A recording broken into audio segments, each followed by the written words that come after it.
What do you look for when it comes to great customer service?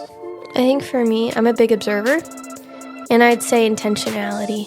And like they're being intentional with serving you? Not necessarily with me. Hello and welcome to the Resilient Lineage podcast, where we reflect on the past, anticipate the future, and discover what God is up to today. I'm Olivia. And I'm Milo. And so... let me get into why I said that. Yeah. I think anywhere I go, I like to see if workers, especially like on my day off, like if you can tell if someone's zoned out or someone's like actively there. Not present or present. Right. And that could be like intentional with their station. Like, are they looking around and making sure sauce? I'm talking like in the context of Chick-fil-A. Like, are they? That's where you. Yeah. Like if I see someone just standing there, like good customer service is when you're like with the customer, but also with when you're not with the customer. Because then that's when, like if someone's being intentional with their job, they also know who to look for, I'd say. Like they're moving and they're looking and they're actively there versus someone who's just, I mean, I've been there. I've been zoned out, just getting my job done in my zone. Not aware, looking at the time. That's pretty much it. Not looking at any of the names. Like especially on drinks. Okay, this is like so specific. But when you have an order on screens, you usually just look at what they ordered. You don't look for the name. So whenever the people who are taking the food out, they're like, "Oh, do you have the drink made for Bobby?"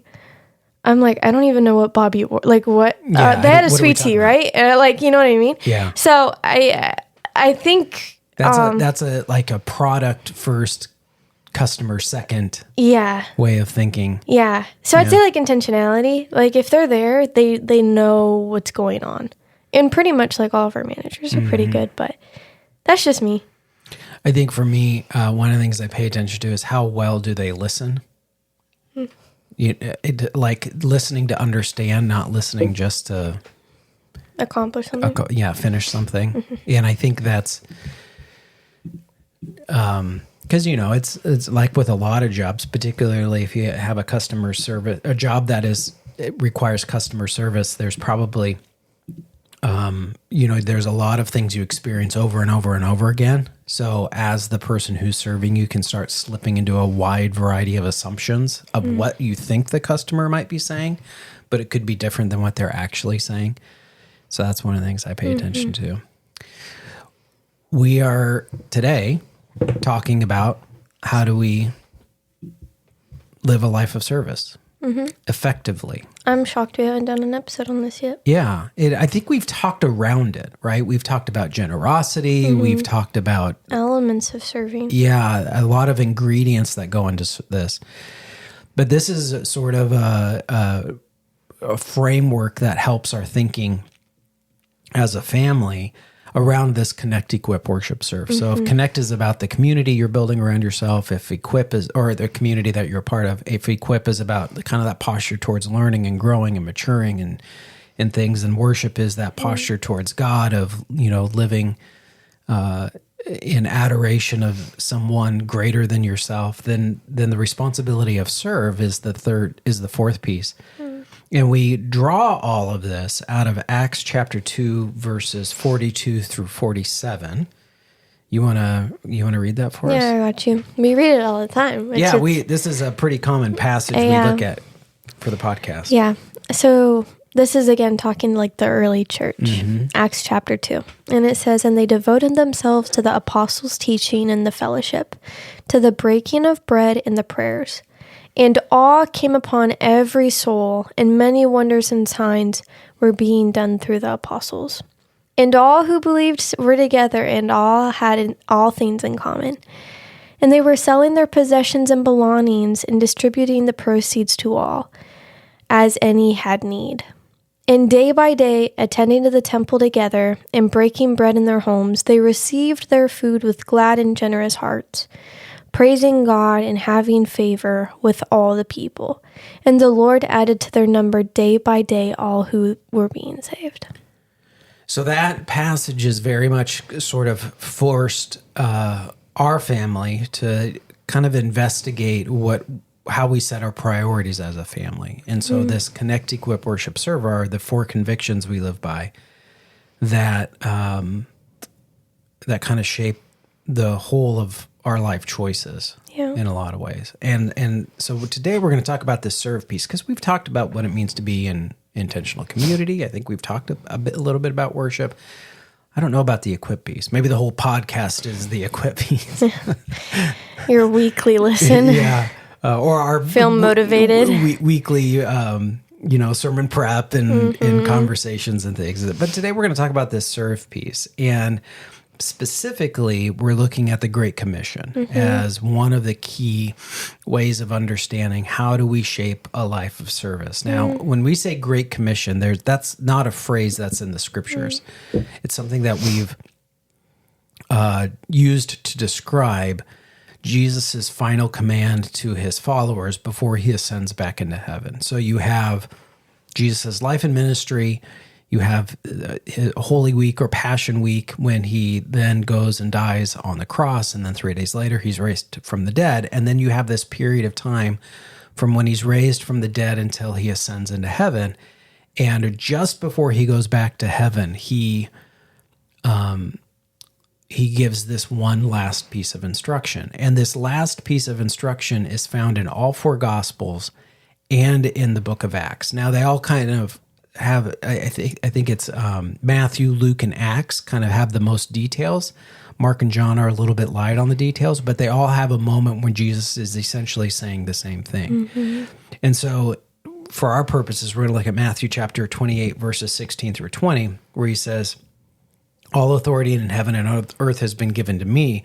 Therefore, go and make disciples of all nations, baptizing them in the name of the Father, Son, and Holy Spirit, and teaching them to obey everything I have commanded you. Surely I'm with you always, even to the end of the age." And so there's this idea that we're to go out and practice this idea of telling others about our faith, leading others to a relationship with the Lord, letting them know what it means to honor God, the Father, Son, and Holy Spirit, and then baptizing them and bringing them into this community that we end up reading about in Acts chapter 2. So in a lot of ways, the Acts passage that you read is this text that is, the church doing that. Yeah. And in the book of Acts, we read verses 1 through 8 that Jesus breaks this down into regions, where he says, "I want you to be my witnesses in Jerusalem, Judea, Samaria, and the ends of the world." Yeah. And I've heard that passage for years. And it wasn't until I was attending Ashland Theological Seminary while I was pastoring our first church. And I had a professor, Professor Marvin McNichol, who is a phenomenal preacher, got up and completely changed the way I understood that passage of scripture. Because up to that point, I had always thought of that text geographically. Like Jerusalem is a place, that's a city, Judea is like a region, and then you have Samaria, which is another region that is near Judea, and then you have the world, which is this, this larger region. And so I thought about it spatially or geographically. And what he presented was this idea of thinking about it relationally. And I think when we consider how we serve or where we serve, it usually is first driven by relationship or lack thereof. So that's what we're going to talk about, is how can we understand our Jerusalem, Judea, Samaria, and the world? Because what our Jerusalem looks like may be different than another person's Jerusalem, or what our Samaria is different than their Samaria. And we're going to talk about that here in just a second. So to kind of get into all of that, our big idea for today is this. Yeah, to live out the Great Commission, and it requires the power of the Holy Spirit to lead discerning lives and how to be effective witnesses regardless of familiarity or proximity. Okay, so some things that keep people from serving. Let's kind of articulate some of the problems. We have bullets, guys. Yeah, because I don't think anybody that is going to say this is a bad idea. I think they're going to go, okay, but why aren't people serving as effectively as they could? One. Conviction number 1, self-interest. And that basically means people prioritizing their own needs, desires, and like success over helping others, leading a more focused spiritual life. And it's very much for personal gain. Like it's very self-oriented. Another one is social norms. So the way they were raised, or the current community they live in doesn't encourage service of others. It's not part of the way they think about things. Another one would be time constraints. I mean, I know a lot of people have a lot of things to do in their week, and I think it can be used as a justification. Busy schedules and commitments can make it difficult for people to find time to serve others. Another is a scarcity mindset. So this is a belief that resources such as time, money, your energy, emotional, physical, relational bandwidth, all that stuff are limited, and can, lead to folks being reluctant to step into the opportunities that they have. Another thing that prevents people from serving would be like their lack of awareness. Some individuals might not even recognize the needs of others or even the needs of the church that they go to within their community or environment. And then another is cynicism. So, maybe they served people in the past and it wasn't appreciated or it didn't go well, or it exposed as, maybe they were taken advantage of.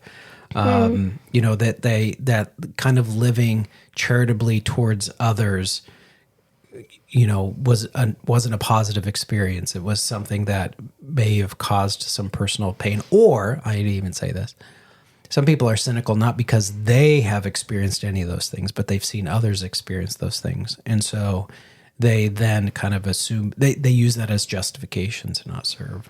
Yeah, and then like the last one would be like personal struggles. I mean, this could be like personal problems which limit one's capacity to serve, to focus on helping others.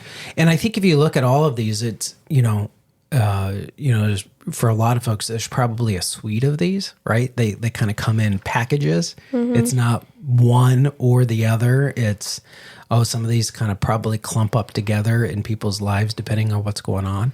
And I think it's really easy to slip into this. And I think particularly in the military, as we are, when you move around pretty consistently, it's very easy to, I've got to focus on establishing my home life first before I think of stepping into service opportunities for others. Yeah. And so, even, we talk about being in the military as being in the service, right? And I've heard even some people use that as an excuse or a justification. Well, I'm in the military. That's my act of service.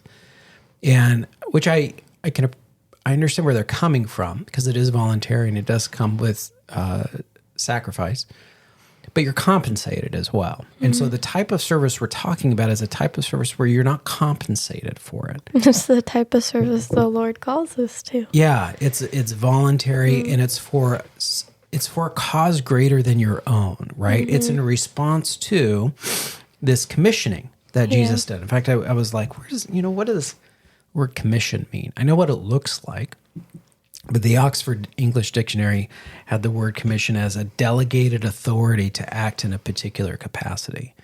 And so Jesus has received power from on high, and then he delegates that authority to his people and says, now I need you to serve these communities. All right. And so I think anytime we slip into a way of thinking that allows some of the justifications, and I'm not saying there aren't going to be seasons in life where some of these things may be a little bit more, they're not unreasonable to think through. So for example, if somebody, let's say somebody just had a baby, right? There's a young family, they just had a baby. They're trying to figure out what life needs to look like for them and this new life. And maybe they already have a kid. And so there's, who's going to take that kid to the doctor because there's this new baby. Like there's all of these things. There may be kind of these moments in life where, you have real time constraints in light of the life season or stage or whatever you're going through. The question isn't, are there times when some of these things are reasonable, like, time constraints, some personal struggles you may go through, some social norms that maybe that one, I don't know, but the idea being, the question is are these normative in your life, or are these kind of transitory as far as why they keep you from serving? Like once things kind of settle down, are you coming up with a new reason or a new excuse not to step into it? Yeah, just step into service. So what, and again, like if you are on our newsletter, you see these show notes. We'll have some of this broken down for you. You can also visit our website, thisresilient.soul.com, find that podcast, and you'll see all of these show notes. If you look in the notes for this particular episode, you'll see a link to be able to take you to the show notes for this episode. And that's just a way for us to kind of visually pass on this information to you. Because we're going to talk about a chart, but we're not going to talk about the chart. But if you go onto our thing, you'll see a graph that is like, oh, that's what they were talking about. And it'll make it, we were just talking about this before we hit record, of like, how do we describe the X and Y axis and all that? We're not going to get into all that. What we're going to say is this. First of all, when you think about these locations, so Jerusalem, Judea, Samaria, and the ends of the world, there's kind of a spectrum. One spectrum to think through is the areas of familiarity and unfamiliarity. So when we talk about familiarity, what do we mean by that? It would be like Jerusalem and then Judea are like our familiar territories, I'd say. Yeah. And then our unfamiliar areas would be Samaria and the ends of the world. So when we say familiar, what do we mean by familiar? Do you see that in the notes there? Well, I'll read it. Go ahead. Familiar is this: a trust in the values, beliefs, priorities, and choices that generate a high level of comfort and safety. And so it's like, do you remember when you were a kid and you would go to, maybe it was a friend's house and you had never been there before, and were you ever nervous? Did you ever experience that? No, I think the only like nervous part would be like the drive. The drive? Yeah. What do you mean? Like, you know, when you, like after church, you know, that's when you kind of want to get together with your friends, because I was a pastor's kid. I didn't want to be there all 3 services. So sometimes after second service, I'd go hang out with like another family for the rest of the afternoon, and they'd take me in their car. And like, you can tell so much by someone's car. This is like a personal rant. You know what I mean? Like you step in and like some cars were like really nice. And I was like, man, like I don't want to leave this car. And then there's other cars. And I'm like, get me out of this. Yeah. But like, you know, usually going to other people's homes, I was just going crazy over other people's toys. I was like, this is great. Well, okay. So there's something in that, right? So there's a familiarity, you know, so if where we kind of settle into familiarities around this, we have a shared values, we have shared beliefs, priorities, choices. It doesn't have to be 100% overlay, but there's an understanding of where those things are at, right? And it's like, I remember one time I was real little. If I stayed the night at somebody's house, it was usually at the Baker family's house. Pat Baker was my best friend growing up. And I'd go to Pat's house, and I knew Pat's house like my own house. Like I knew where the glasses were to get a cup of water, or the plates were when Aunt Barb ordered us pizza, or, like I knew all of these things about their house. Knew where the bathrooms were. I knew what toys Pat had, we had a lot of common interests. So there was a lot of familiarity. Like to go to his house was a familiar experience. And I remember one time my mom was sick, or my parents had to go out of town for something. And the Bakers couldn't have me over for whatever reason. I don't know what it was. So we stayed at a different family's house in the church. My sister, or maybe Mary went one way and I went another. But I remember like how I was scared going over to these people's house. And it was because of unfamiliarity.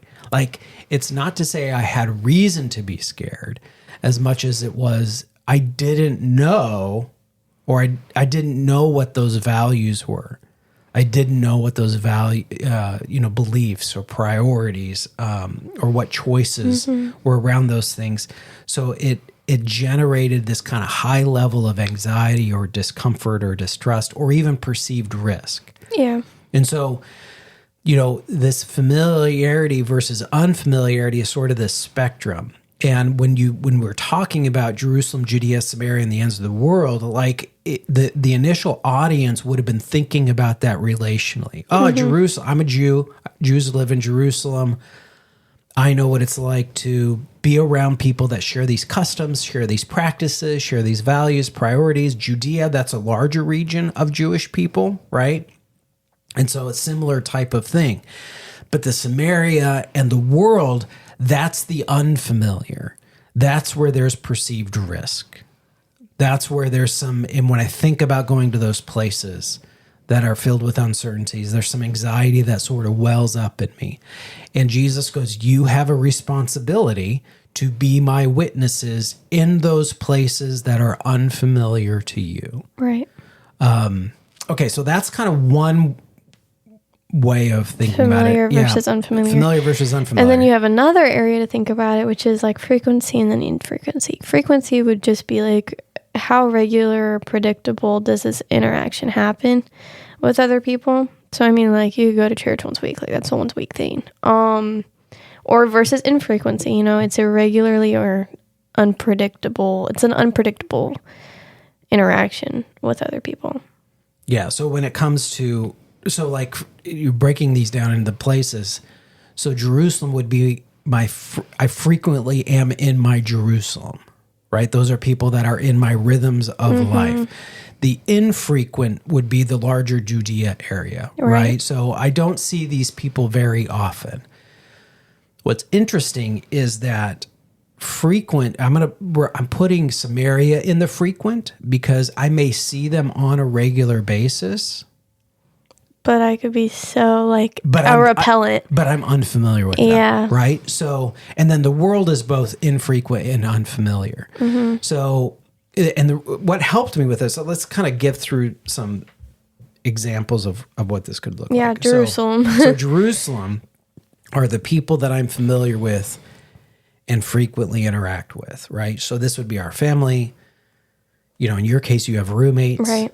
Close friends, you know, people in your church, if you're part of a small group or Bible study, your neighbors, co-workers, you know, if you're on sports teams, your teammates, you know, if you have coaches or mentors, those are the people that are frequently in your life. Right. Right. So that could be your Jerusalem.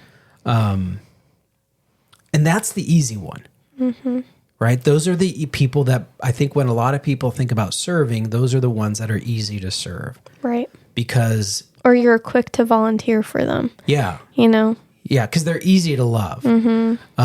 There's because it's predictable, you know what to expect and you know what to anticipate. And this is a pretty much like a, what do you call it? Like a type of relationship that if I do this for you, you're probably going to do it to me. Yeah, it's going to be like reciprocal. Yeah, that's what I'm looking for. Yeah. Judea would be like people that I'm familiar with, but like don't really see frequently. And that could be like distant family, childhood friends, former neighbors, former classmates, former coworkers, Facebook friends.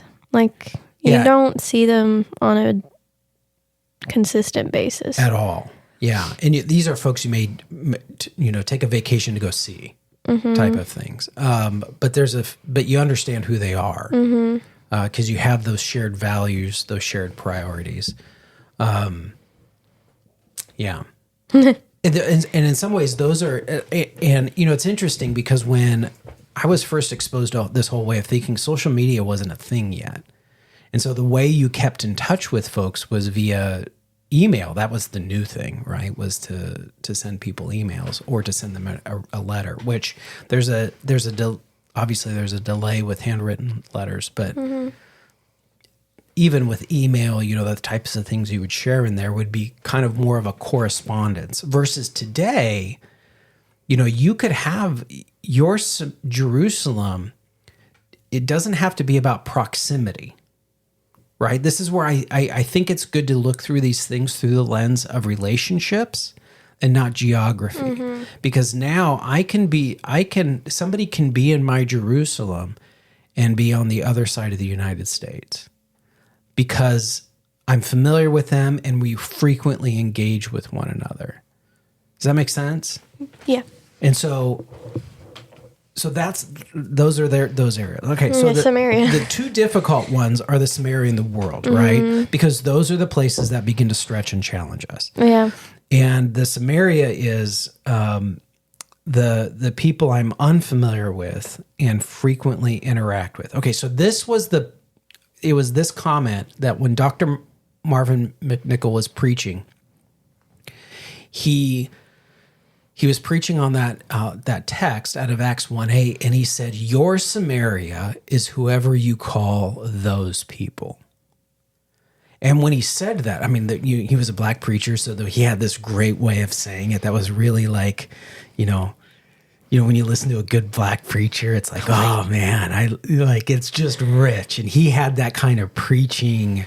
He could captivate an Bro was audience. yelling conviction with his tone. And so he said, "Your Samaria, right, is whoever you call those people."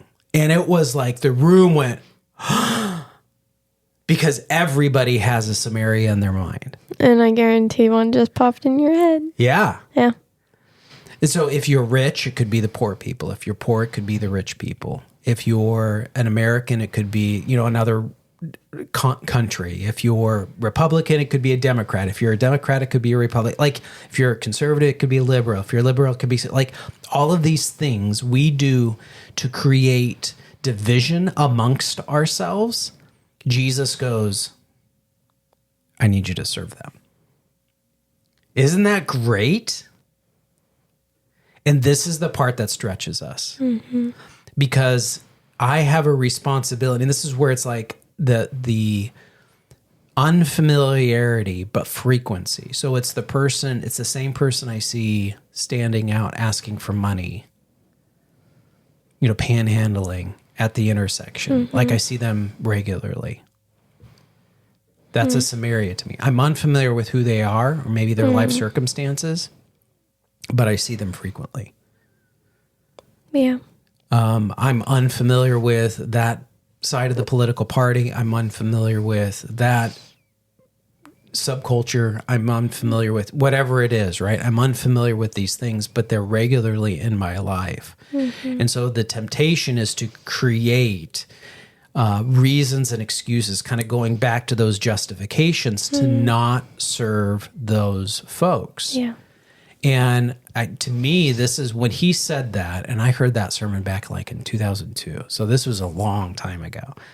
When I heard him say that, I thought, man, that is so clear, because I haven't seen very many people shape the way they serve with those kind of relational dynamics in mind. Right. And that's the one that stretches us. And then the last one would be the world.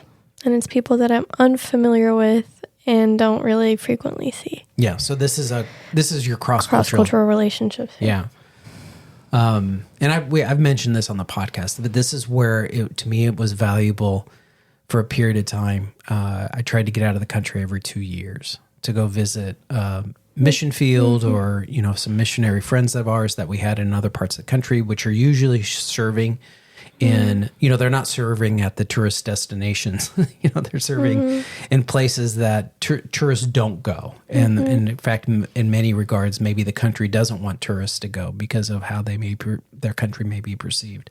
And it was those places that I wanted to go to, because it helped me, it helped remind me of where my priorities needed to be and where we needed to be putting our efforts. And so, the goal was every 2 years I'd get out of the country. Every 5 years as a couple, we would get out of the country. And we did that pretty good up until we joined the Navy. And then the Navy's had me getting out of the country. Every 5 months. Pretty regularly. The frequency, the frequency's only gone up. But that was an intentional decision, because I remember when the first trip I did internationally was to South America to visit our friends Brad and Christy Weiner and their kids down in Argentina, South America. And we went during my senior year of high school. And that experience was really eye-opening to me, because I saw like their church was in an open air building. Like it was a metal building that had a roof on it, but there was no walls. And like there was an outhouse to use a restroom. And it was just very, very, very simple. And I remember seeing that and thinking like, oh, yet this is where the church is meeting. And here's what was fascinating was, when I met those folks, while they were unfamiliar to me, and while I only went to that place once, I had a sense of a sense of responsibility to them because I spent time in their community. And in fact, Brad and Christy White were the first missionaries I took out.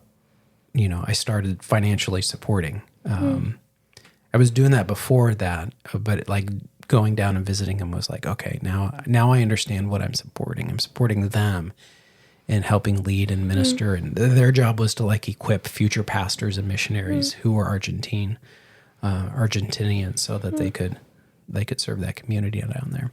So like for us as a household, what we've done is we've tried to think through these things, all 4 of these areas, and go, okay, well, what does it look like for us to support the world? I can't go all over the world. So then what does it look like for us to support those that are going all over the world? How do we support our friends that are missionaries, or how do we support those that are, going on mission trips and things like that? What is My Samaria? How do we come alongside those ministries? Like there was a period of time I was on the advisory board for inner city mission organization in Portland, and learned a lot about inner city work and addiction and recovery and what works and what doesn't work and what's effective and not effective. And that was very much, we stepped into that opportunity because of this framework. Yeah. And I think the other thing it does is some of us are maybe more inclined to kind of want to press into the Samaria in the world thing because emotionally it's a very rich place to be, because you feel deep emotion when you're in those places, especially if somebody's high in empathy or sympathy and compassion. And I think one of the things that a structure like this does is it forces us to make wise decisions, not emotional decisions. Because we've all been in a setting, I imagine, where we've been asked to support something, but it's been an emotional appeal. And maybe we felt guilted into making a decision. It's like those, this sounds really bad, but you go to concerts and then they play the ad and it's like all these like starving kids, like that's a reality. But then they're like, here's all these stacks of paper of each individual child. How many kids could we sponsor today? Yeah. And then it like guilt trips people. Like if I don't do it, maybe a child will die. And, it's like that. Yeah. That's how they hook you. And it's like, I'm sure there's a better way to do that. You know what I mean? Yeah. Well, and I think, I'm not saying, emotions are bad. Right. And I believe the Holy Spirit can bring all kinds conviction. Yeah. Right. Like, so I'm not going to discount it completely. However, I think, like, I'm going to let organizations do what they feel they need to be best. But I think individually or as households, we can step back and go, how am I going to make some decisions? Yeah. Like, how do I make wise decisions to have an intentional approach to living a life that is in service to others, that's in service to those that I'm familiar with and unfamiliar with, in service to those that I frequent and I see infrequently. Yeah. Like, how do I do this in a way that is intentional, not driven by what I'm comfortable with, not driven by some kind of emotional appeal, but it's driven by a series of decisions that are on purpose. Sitting here, I was listening to a podcast yesterday, and it's very much like the structure is how your prayer life should be. How so? So the pastor was very much like, we tend for our church to be praying for the Jerusalem and the Judea. Like, those are the people on our prayer list. But then he's like, are you praying for your Samaria? Are you praying for the world? He was like, when was this, this one, he said, when was the last time you prayed for a country or someone of the opposite race or someone in this region or this thing's happening? Like, broaden what you're praying for. And then I think that also helps you have a better mindset of how to serve them. Yeah. Is when you're being intentional with your walk with God on that. Well, and I think that's a really good point, because we haven't talked about, like, service looks like this. Right. It could be it. It could be praying. It could be praying. I've mentioned money. I've mentioned time. I've mentioned, like, it could be a wide variety of things. How are you using the gifts and talents, treasures and testimony, resources that God has entrusted to you for those beyond yourself, right? So going back to this early church, where they're gathering in one another's homes, right? Connecting. All things are alike. Right? They're listening to the apostles' teaching, the equip piece. They're going to the temple for prayer. That's the worship piece. And they're going with one another, right? They're breaking bread in one another's homes, which I think you could even say is a type of communion that they're having in one another's homes. And it says, and then they hold all things in common. Like, when they see somebody has need, they go, well, what are we not using? Or where do we have excess? And how can we sell that and help support this other individual? And I think one of the things that, kind of grieves me is the amount of resources, specifically in North America, because I can critique this, in America particularly, as an American, who we are comfortable financially. Where do you see folks that have more than they need, and it's just, they have stuff sitting in their home for no purpose other than it's more of a hassle to deal with it than it is just to throw it in a closet and not have to worry about it. Versus going, how could this benefit others? Do I need to sell this so I can give it to Do this I need person? to sell it? Is there a Is someone shelter looking for this? or a ministry? Yeah. Could I, even if I could put it on Facebook, I'm like, here's this thing that's really nice and it's free. And the first person I get, like, this is a way I can serve them. Like, here you go. This is for you. Let me give you money for it. Okay, if you want, but here, do you know what I mean? Like, and what that does is it keeps our possessions from owning us, right? We're not possessed by our possessions. We possess the possessions, right? And therefore we can freely give as we've been freely, as we freely receive from the Lord.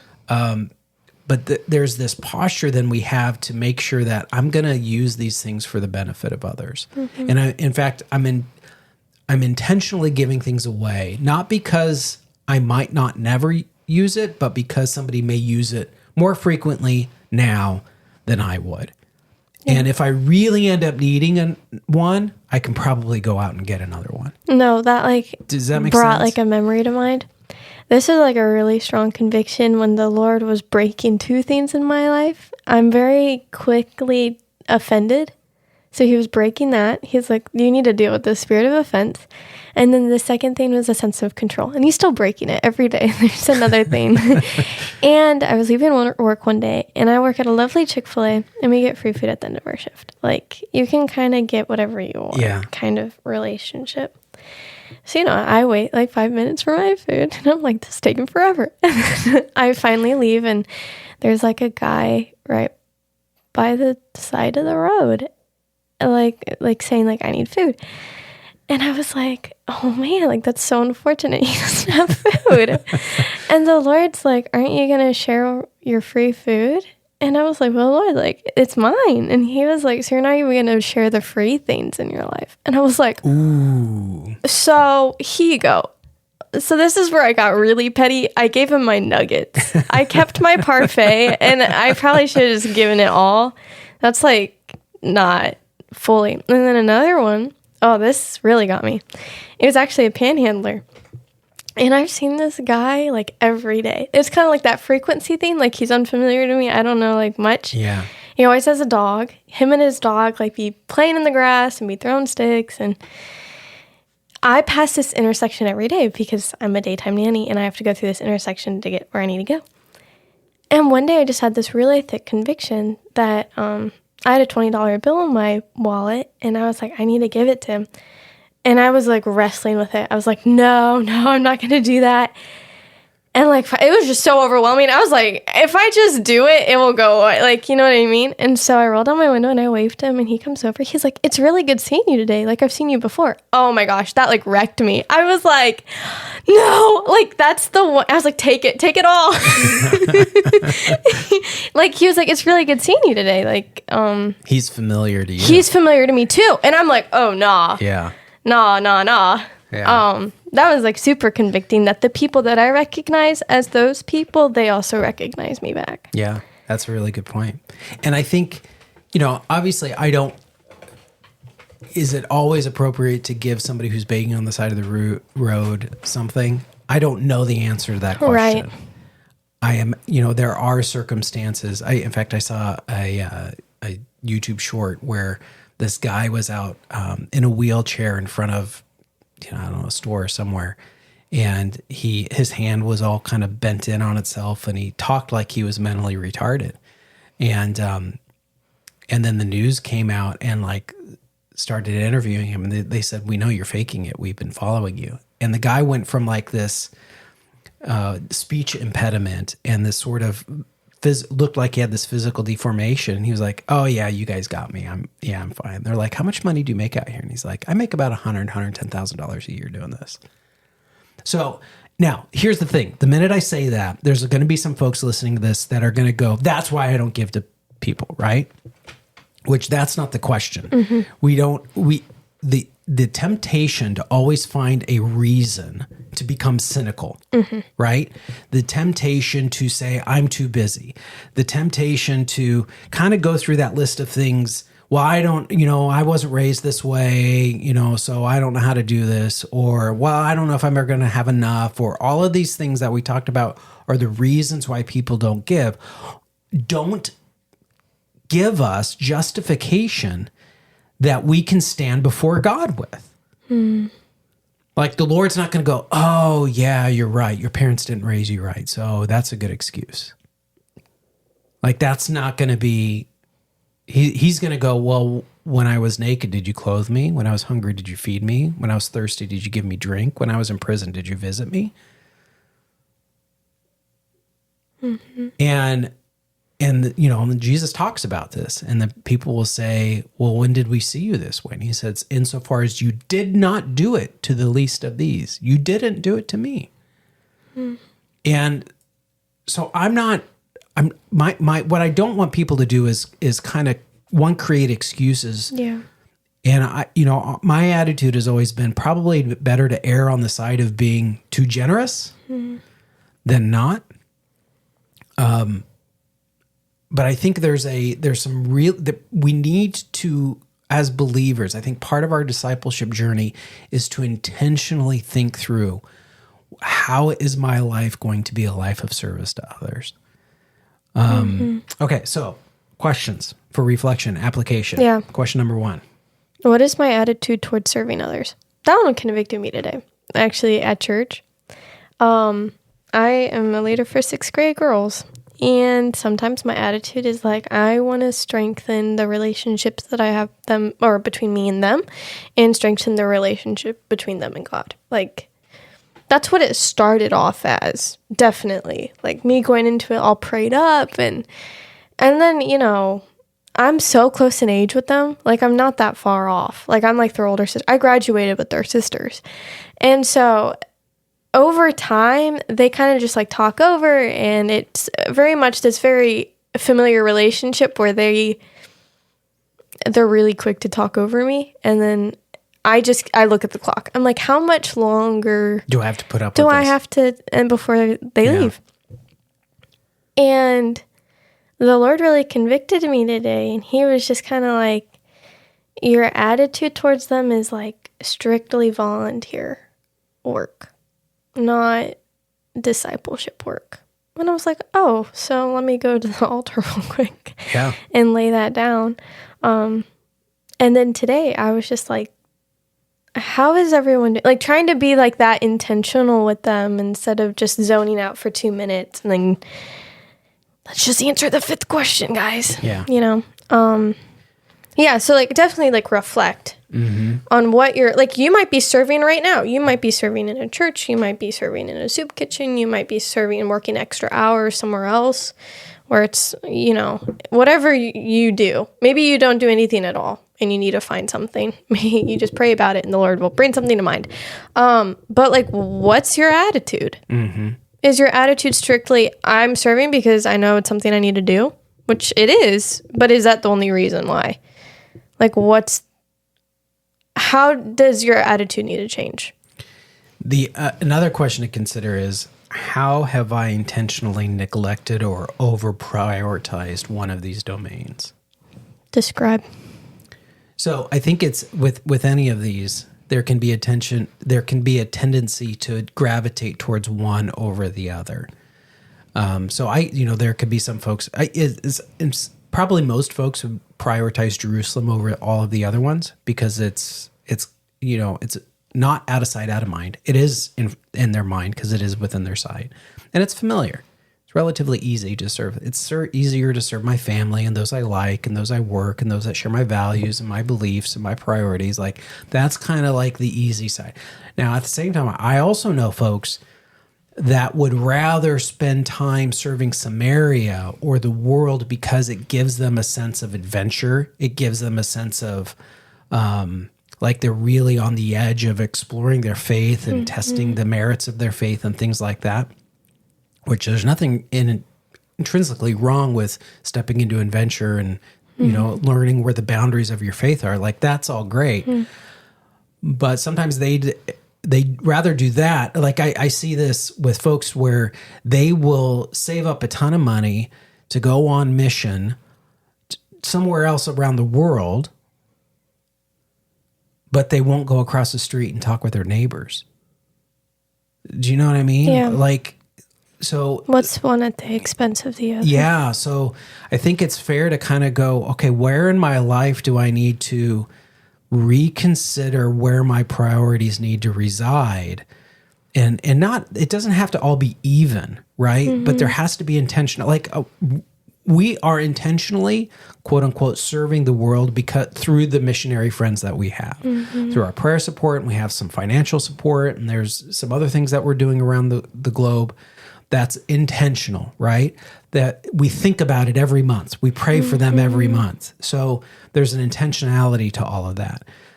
That looks different than my Jerusalem. My Jerusalem, there's a much more time bandwidth, relational capital that's invested. So it doesn't have to be equal in all of these areas, but it has to be intentional in all of these areas.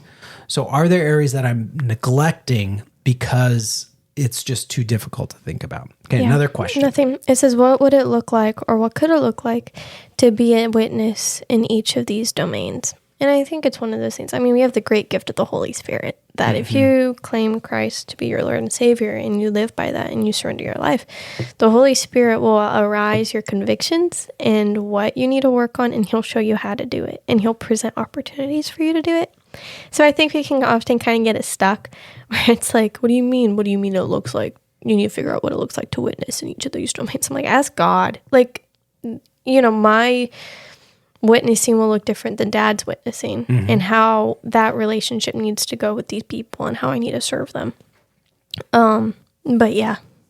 Yeah. And I think some of it is just brainstorming. Lord, what could this look like in my life? Yeah. It needs to look like something. What could it look like? And then the follow-up question to that is all right, Lord, in light of that, what could I do over the next 12 months? And I say 12 months specifically because some of these things take longer to develop than others. Yeah. And what does that long-term commitment look like? And so I wouldn't say, unless the Lord's put it upon your heart to sponsor a child somewhere else around the world, don't commit to something you can't follow through on. Now, probably the majority of people can follow through on that. It may mean a no to extra Starbucks runs over the course of the month, or that thing they like to buy at the grocery store, or that extra movie they like to get, or that piece of clothing or hobby or whatever it is. The point being, what am I intentionally doing over the next 12 months that I could commit myself to? So for example, we'll talk about the world piece. There's some friends of ours that are newer missionaries, and your mom and I want to support them long term, but we have some missionaries that are about to retire that we're no longer going to be supporting. So we're going to shift those resources from this retiring couple to this new couple that just started. Well, it's not like, until they're done, I'm not going to do anything over here. It's what we're doing is we're looking at this new couple and going, well, we're going to support them as we can right now, but we're not committing anything long-term until we know this other one is wrapped up. Does that make sense? And so it's just, you want to honor the relationships, and whatever we step into, we want to step into with diligence and with the commitment level that we feel the Lord's calling us to. And, and I would say with all of this, like, you can overthink these things. And I'm a person who likes to, map stuff out. No. Yeah. And a lot of that is driven by, I want my yes to be yes and I want my no to be no. That if I say yes to this, then we've said no to that. We've said no to that. And we are committed to the extent that we have said yes to being committed. And so because of that, I think the reason why I say put this on a 12-month, commit to a 12-month yes. What is that? And if the Lord goes, no, I'm asking you to say yes to this until I tell you to stop, then you need to do what the Lord tells you to do. But I encourage folks to kind of think through, what could this look like? What could it look like to step into my Jerusalem, my Judea? What is my Samaria? Who do I call those people? And what responsibilities do I have for them? What ministries are out there that maybe I could partner with, or I could volunteer at, or I could get to know those folks? What are their needs? What is the world? Who are those folks that I know that are around the world? And if in any of these areas you want to know more information, you can feel free to reach out to us. Yeah. And we can, because we're connected with lots of different ministries that step into lots of different things around the world. Okay. Any final thoughts? No, not really. Other than, the Lord has given us, he has the authority of the heavens and the earth, and the Father sent him, and he sends us. Yeah. So it's not. We've been commissioned. We are delegated to that. And so I think I heard a quote, and it said, "The silent killer of service is the comfort in our lives." Ooh. And with that, you can share, follow, rate, and review this podcast. By doing that, you're going to help us get the traction that we need and let others know what they can expect. You can find me on Facebook, Instagram, x.com. Just look up Milo Curtis. You can find Olivia at Olivia Curtis on Facebook, and then Olivia.grace_28 on Instagram. We have Facebook pages for the Resilient Lineage on Facebook and Instagram. So Facebook groups, go ahead and follow us there. You can sign up for our newsletter. That's the best way we'd like to get in touch with the folks, because we shoot out an weekly email. We know it's old school, but the great thing about old school is that it's reliable. So I was talking to somebody recently, and they said, "Hey, I saw your post and they're no longer popping up in my feed." Well, we post things every single week on these social platforms. But for this individual, for whatever, the algorithms quit pushing that. Well, if they were signed up for our newsletter, they would see that information every week, and allows us to communicate directly with you. So we'd love for you to be able to sign up for that on our newsletter. Just visit thisresilientsoul.com, or if you type in resilientlineage.com, it'll take you to the same website. You can sign up for our newsletter there. That lets us stay directly in contact with you. If you want to get a hold of us, hello@thisresilientsoul.com. Maybe you have some questions about how you could serve or what that could look like. We invite that opportunity. We'd love to get you in touch with some ministries that are doing some really great things around the world. We'd also like to partner with you if you have some ministries that you'd like to talk about on the podcast, or you'd like to be a guest. We got some great guests coming up right around the corner. Lots of good things are in store for the podcast. So we want to thank you guys for listening. Appreciate you. Go with God. Be at peace.